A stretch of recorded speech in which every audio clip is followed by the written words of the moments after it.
Voyons comment David devint roi. Lisez le psaume 18. Selon le cœur du Seigneur, David passa par toutes les épreuves pendant 8 ans.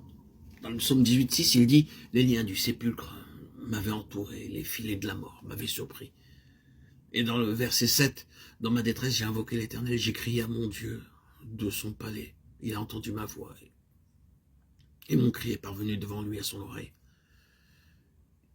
Et encore, au verset 17, il étendit sa main d'en haut. Il me saisit, il me retira des grandes eaux. Au verset 18, il me délivra de mon adversaire puissant, de mes ennemis qui étaient plus forts que moi. Il m'avait surpris au jour de ma détresse, mais l'Éternel fut mon appui.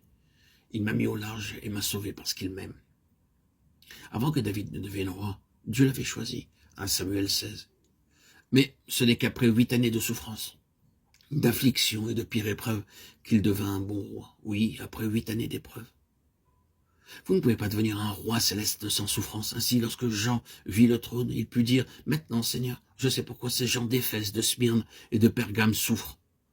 Nous sommes des rois célestes. » Le Seigneur Jésus-Christ n'est pas venu simplement pour pardonner nos péchés et nous permettre d'occuper un coin quelconque n'importe où dans le ciel. Le Seigneur Jésus avait un très grand dessein en nous sauvant. Autrement, pourquoi aurait-il payé un si grand prix? Pensez au prix élevé qu'il a payé.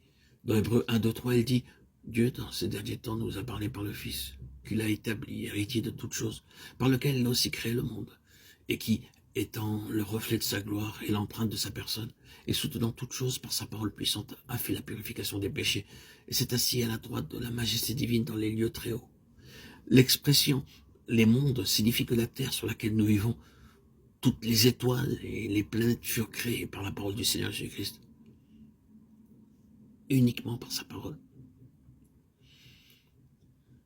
Il dit, et cela fut. Il dit, soleil paraît, et le soleil parut. Il dit à la lune, viens, et la lune vint. Tous les mondes furent faits par sa parole et sont aussi soutenus par sa parole seule. Il est celui qui dit, toi reste ici, toi reste là, et toi là. On ne peut pas aller au-delà de cet ordre. Et c'est ici le mystère. Pour créer l'univers entier, seule sa parole fut nécessaire. Mais pour nous sauver, vous et moi, quel prix! Il a dû laisser le trône céleste descendre et devenir lui-même comme un enfant, supporter toutes les limitations. Il eut faim, il connut la fatigue, la soif, il fut limité pendant 30 ans. Puis il donna son corps pour être brisé, ses mains et ses pieds furent percés, et tous ses membres furent disloqués. Son visage fut couvert de crachats, ses cheveux furent arrachés, son dos fut fouetté, et son sang versé. Oh, quel prix! Quel prix! À mon sens, le prix qu'il a payé pour nous racheter est bien plus grand que toute la puissance qu'il a déployée dans la création de l'univers entier. Et l'Écriture le confirme.